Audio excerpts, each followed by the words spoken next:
Bom dia, discípulos de Jesus, preparados para mais um encontro com o Mestre.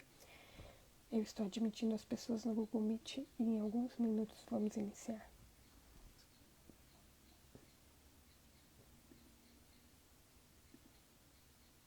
Bom dia, tudo bem com vocês?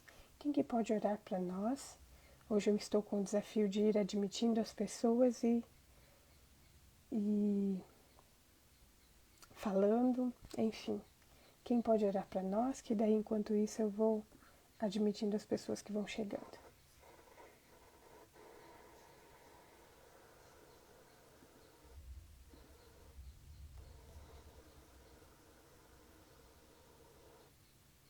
Irmã Dinair, pode orar para nós? Não consegue abrir o áudio, entendi. Carol, então Carol pode orar?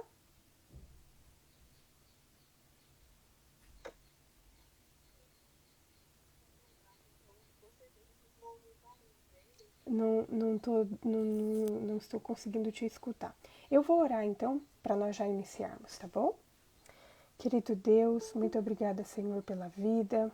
Nós te agradecemos, ó Pai, pela oportunidade de estarmos mais um dia aqui na Tua presença.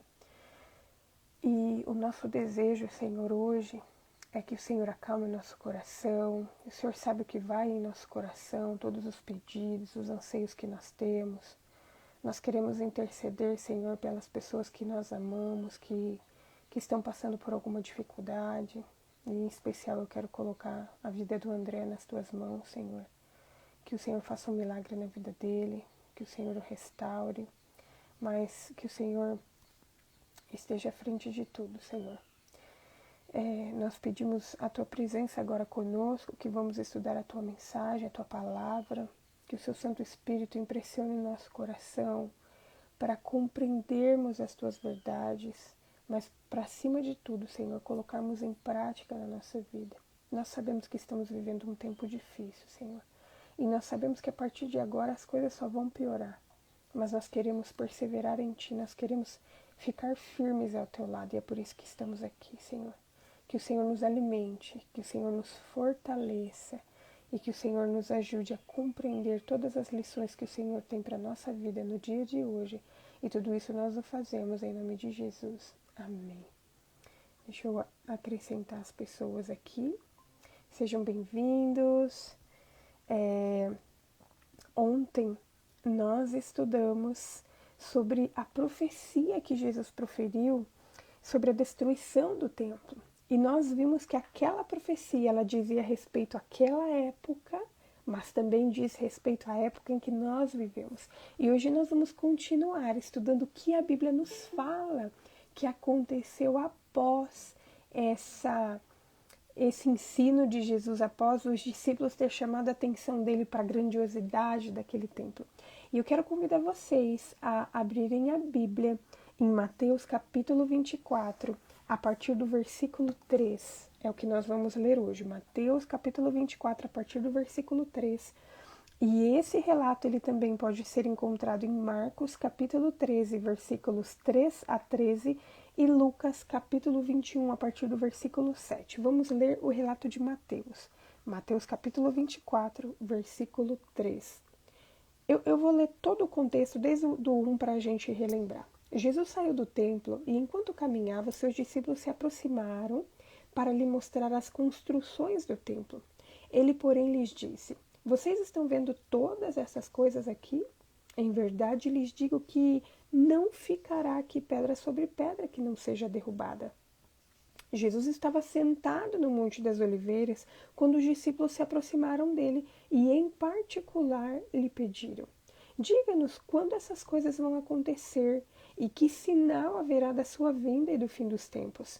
E Jesus respondeu: tenham cuidado para que ninguém os engane, porque muitos virão em meu nome dizendo: eu sou o Cristo, e enganarão a muitos.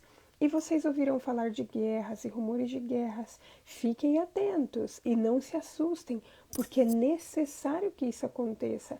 Mas ainda não é o fim, porque nação se levantará contra nação e reino contra reino. Haverá fomes e terremotos em vários lugares.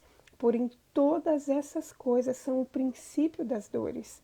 Vocês serão entregues para serem maltratados, e eles os matarão. Vocês serão odiados por todas as nações por causa do meu nome. Nesse tempo, muitos hão de se escandalizar, trair e odiar uns aos outros. Muitos falsos profetas se levantarão e enganarão a muitos, e por se multiplicar a maldade, o amor de muitos se esfriará. Aquele, porém, que ficar firme até o fim, esse será salvo, e será pregado este evangelho do reino por todo o mundo, para testemunho a todas as nações. Então virá o fim. O relato inicia dizendo que Jesus estava assentado no Monte das Oliveiras. Provavelmente Jesus tinha subido ao monte para passar a noite, ao invés de ir para Betânia, de voltar para Betânia como ele havia feito nos outros dias.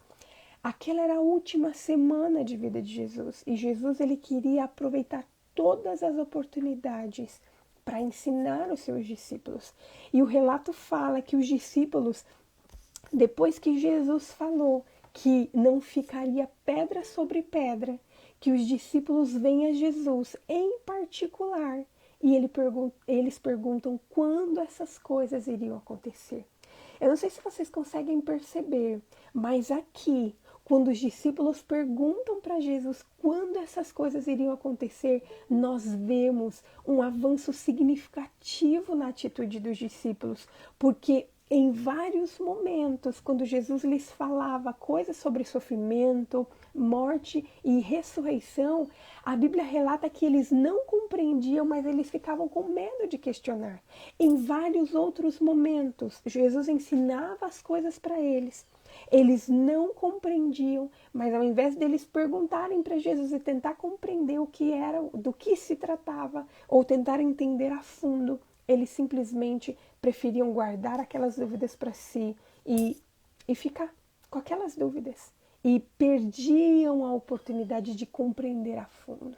E aqui nós vemos claramente que os discípulos eles não compreenderam aquela declaração de Jesus, mas ao invés de ficarem guardando seus questionamentos para si, dessa vez eles não se contentaram em não compreender e perguntaram a Jesus: diga-nos quando essas coisas vão acontecer e que sinal haverá da sua vinda e do fim dos tempos.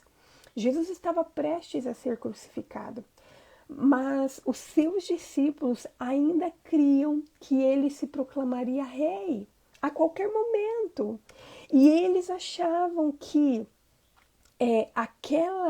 que Jesus ele iria se proclamar rei a qualquer momento ali em Jerusalém, durante aquele período da Páscoa. E eles pensavam assim: bom, se Jesus vai se proclamar rei, então em que momento vai acontecer essa desolação que Jesus está falando? Aquilo era um conflito para ele. E vocês conseguem perceber, embora eles estavam com Jesus há um bom tempo, Jesus estava tentando ensinar para eles as expectativas que eles guardavam em relação a Jesus. Elas atrapalhavam eles de ter uma compreensão completa sobre o que realmente aconteceria.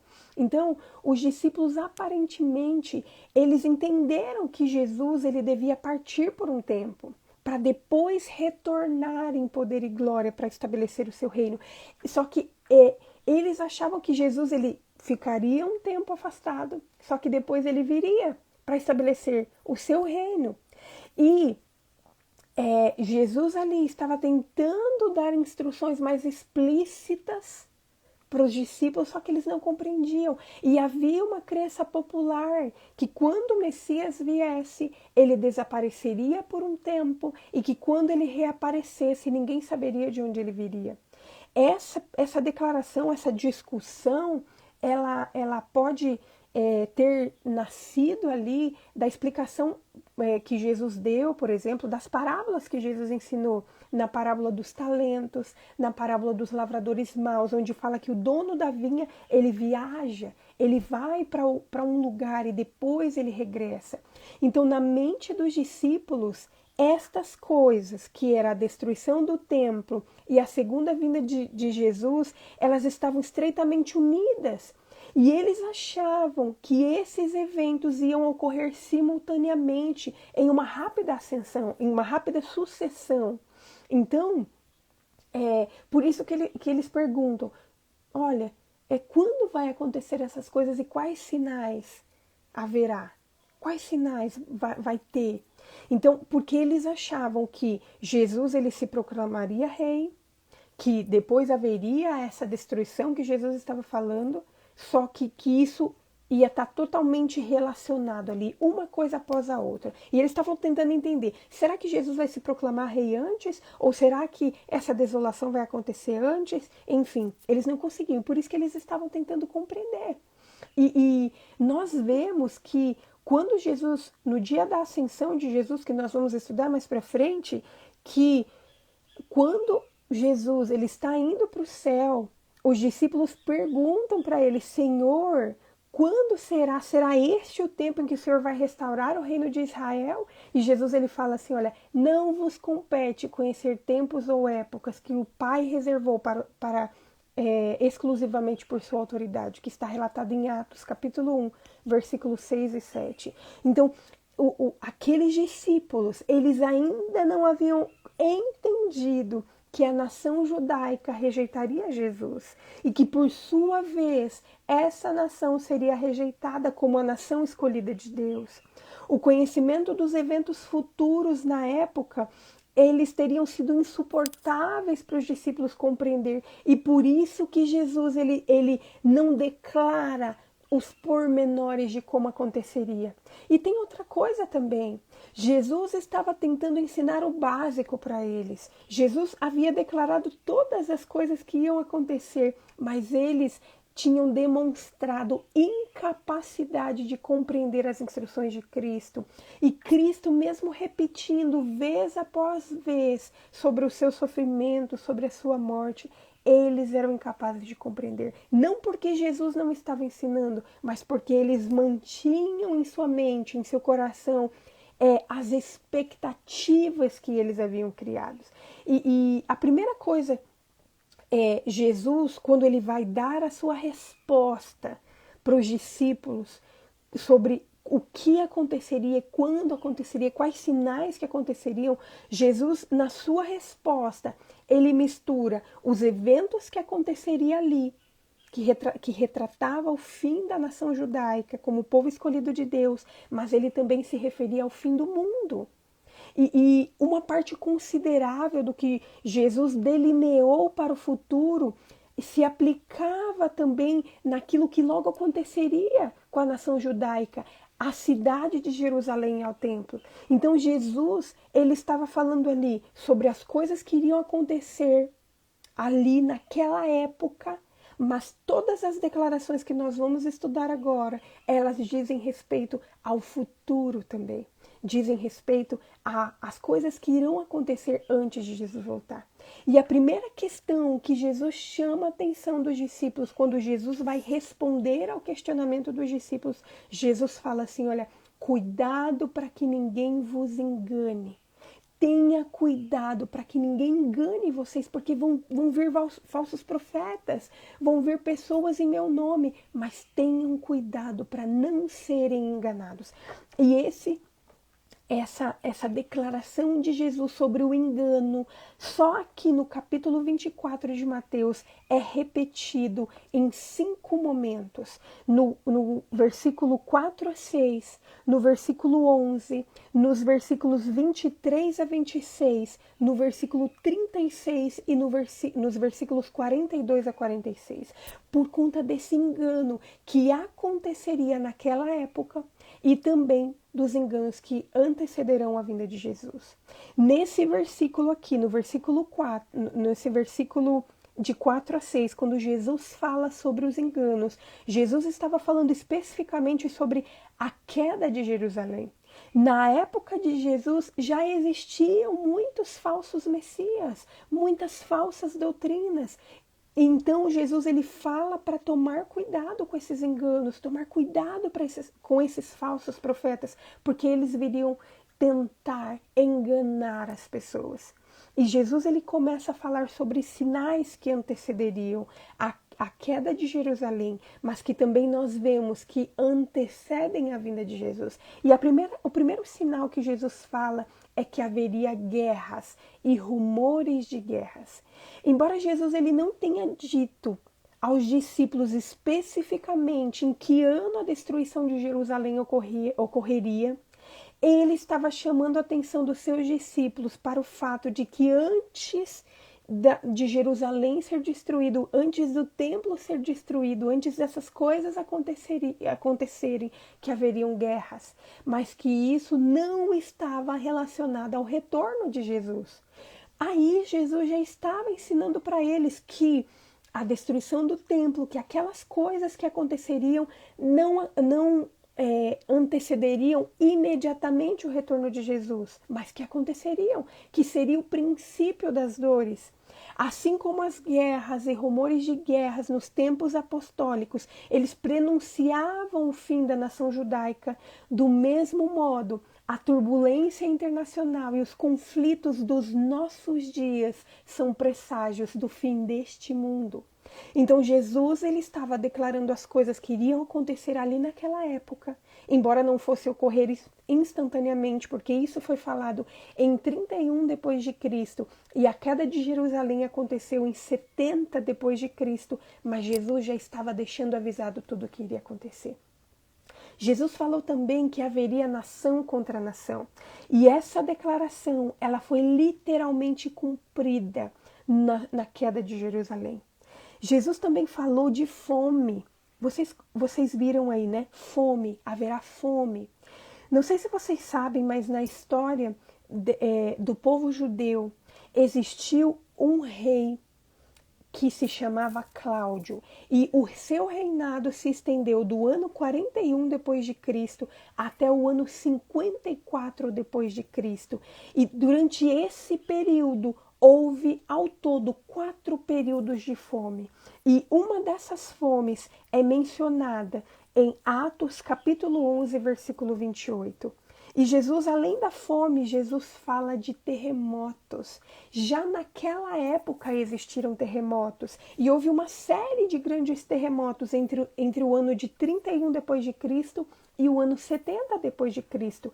E os piores terremotos que foram relatados foi o terremoto de Creta, que aconteceu no ano de 46 a 47 depois de Cristo, o terremoto em Roma, que aconteceu no ano de 51 depois de Cristo, o terremoto de Frígia, que aconteceu no ano 60 depois de Cristo, e o terremoto de Campânia, que ocorreu em 63 depois de Cristo. Tácito, um historiador, também fala de furacões severos e tempestades severas que aconteceram no ano de 65 depois de Cristo. Então, até essas coisas que Jesus falou sobre ações da natureza ocorreram e se cumpriram. Jesus também disse aos seus discípulos que eles seriam maltratados e que eles morreriam. Não sei se vocês já estudaram o livro de Atos, mas nós vemos no livro de Atos que entre os apóstolos e os discípulos de Jesus, entre as pessoas que seguiam Jesus, que sofreram, que foram os primeiros a sofrer, estavam Estevão, que é relatado em Atos capítulo 7, está também Pedro e João, que é relatado em Atos capítulo 4, Pedro e Tiago, que é relatado em Atos capítulo 12, todos esses foram cristãos, foram discípulos, seguidores de Jesus que sofreram, que foram maltratados. Cristo, ele fala que ele declarou que essas perseguições ocorreriam, e essas perseguições ocorreram antes da queda de Jerusalém, mas também ocorreram após a queda de Jerusalém. Jesus disse também, entre os sinais que ele fala, em sua resposta aos discípulos, Jesus fala que muitos iriam se escandalizar, iriam odiar e trair uns aos outros. Jesus estava se referindo aqui às pessoas que apostatariam e, como consequência, os crentes perderiam o seu primeiro amor. Jesus ele fala que haveriam pessoas que por conta das coisas. Jesus não fala o que levaria essas pessoas a se escandalizar. E esse escandalizar aqui diz respeito à apostasia, a deixar o caminho. Mas Jesus fala que haveriam pessoas que teriam essa atitude, que iriam se escandalizar, que iriam trair uns aos outros e odiar uns aos outros. E depois que Jesus fala dessa apostasia que viria, como consequência ali daquele período, Jesus novamente fala sobre os falsos profetas. Jesus novamente fala sobre os falsos ensinamentos, sobre os enganos que permeariam aquela época. A história fala que após a queda de Jerusalém, que apareceram muitos falsos ensinos e apareceram muitas pessoas se denominando como Cristo, como Messias. E então Jesus ele cita o aumento da maldade e o esfriamento do amor. Antes de 70, depois de Cristo, quando houve ali o cumprimento dessa profecia, muitas pessoas abandonaram o caminho por acharem mais fácil seguir o mundo do que permanecer fiel, do que permanecer firme. E isso vai acontecer também nos últimos dias, antes da segunda vinda de Jesus. Antes de Cristo voltar, muitas pessoas vão deixar o caminho. Muitas pessoas vão abandonar a fé por achar mais fácil seguir os ensinamentos do mundo. E nós precisamos prestar atenção para que essa profecia que foi falada por Jesus, para que ela não se cumpra na minha e na sua vida. Porque muitos vão deixar o caminho, mas que nós não deixemos, que nós perseveremos. E Jesus então, ele apresenta, depois de apresentar todos os sinais, tudo o que iria acontecer, ele declara como que os discípulos poderiam passar por tudo aquilo e como que eles poderiam ser salvos. E eu quero chamar a atenção de vocês para o versículo 13. E eu quero ler novamente esses versículos 13 e 14. Diz assim, olha: aquele, porém, que perseverar até o fim será salvo, e será pregado este evangelho do reino por todo o mundo, para testemunho a todas as nações. Então virá o fim. Jesus disse que aquele que ficar firme até o fim, aquele que perseverar será salvo. Perseverar é a palavra-chave.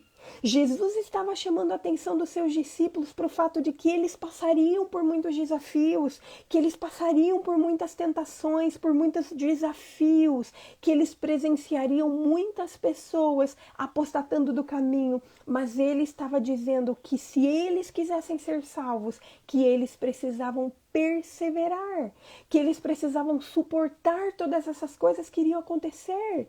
Jesus ele não deixa claro até que ponto esses discípulos precisariam suportar.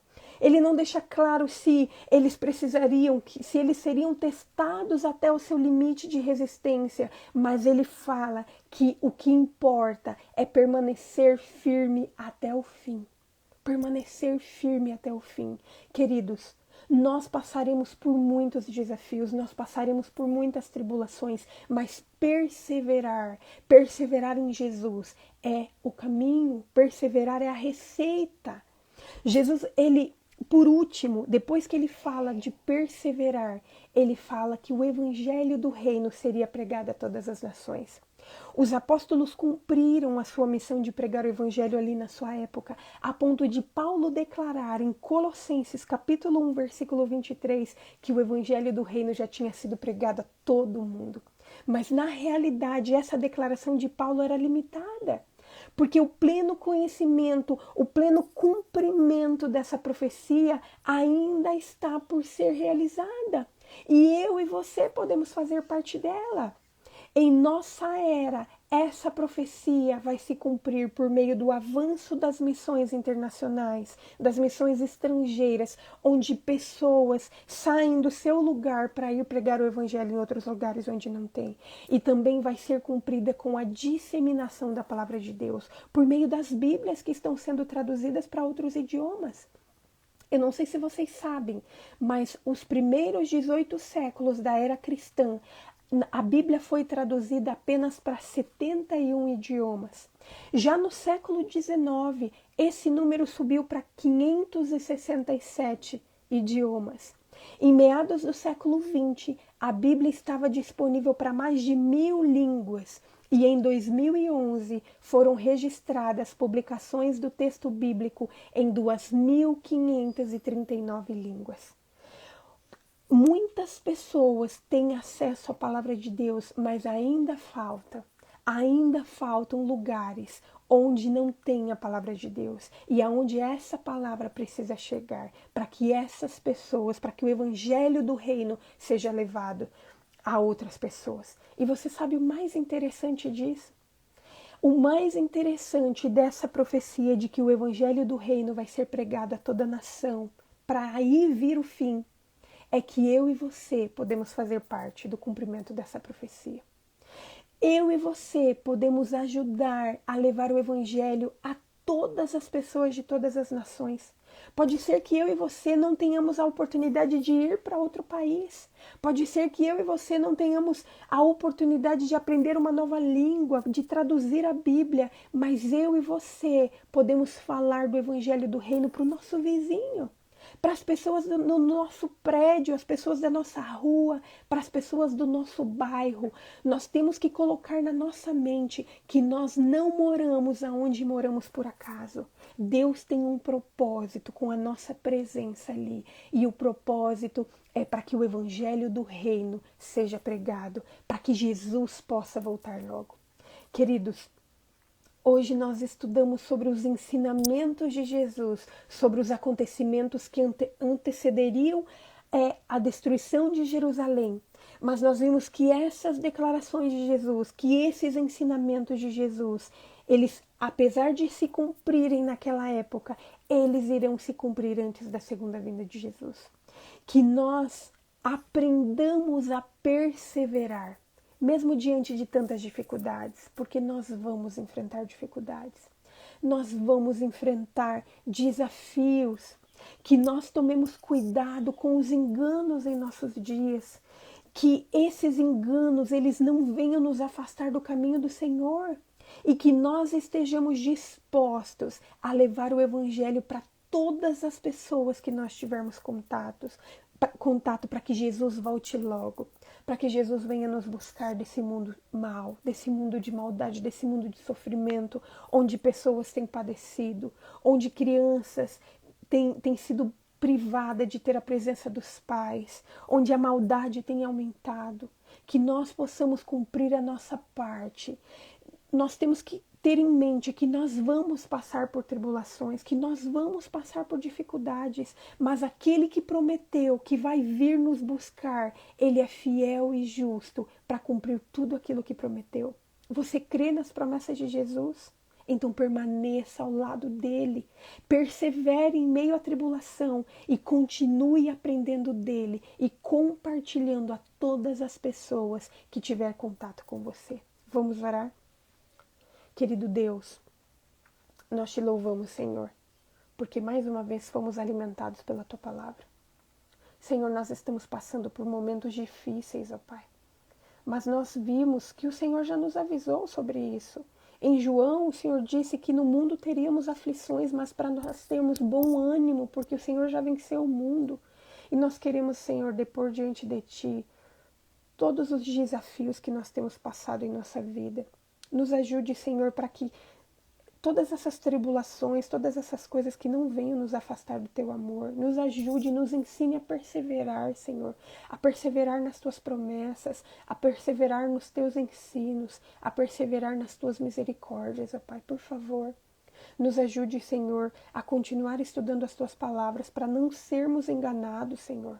Nós não queremos ser enganados por esses falsos ensinos, por esses falsos profetas. Nós queremos aprender de Ti, da Tua palavra, e nós queremos nos preparar para a Tua volta, Senhor. Senhor, nos ajude a aproveitar todas as oportunidades que temos em contato com as pessoas para pregar o Teu Evangelho, porque o Senhor precisa voltar logo, Pai. Nós queremos sair desse mundo mal. Nos ajude, Senhor. Nos ajude a cumprir a parte que nos corresponde. Nos ajude a compreendermos aquilo que nós temos que fazer. E nos ajude a buscar forças na Tua palavra, no poder do Teu Espírito Santo sobre nós, a cumprirmos tudo aquilo que o Senhor está nos pedindo. Continue a obra que o Senhor começou em nossa vida, Senhor. Nós te agradecemos por tudo que o Senhor já fez, por tudo que o Senhor está fazendo e por tudo que o Senhor ainda vai fazer. E tudo isso fazemos em nome de Jesus. Amém. Queridos, amanhã nós continuaremos estudando a palavra de Deus. E deixa eu só pegar aqui para falar para vocês qual trecho nós vamos estudar amanhã. Ai, fechei sem querer. Amanhã nós vamos estudar sobre a grande tribulação, que é a continuidade desse capítulo 24 de Mateus. Então, nós vamos estudar do versículo 15 até o versículo 28, que nós continuemos nos enchendo da palavra de Deus para sermos cheios do Espírito Santo. Até amanhã. Que Deus abençoe a todos. Tchau, tchau.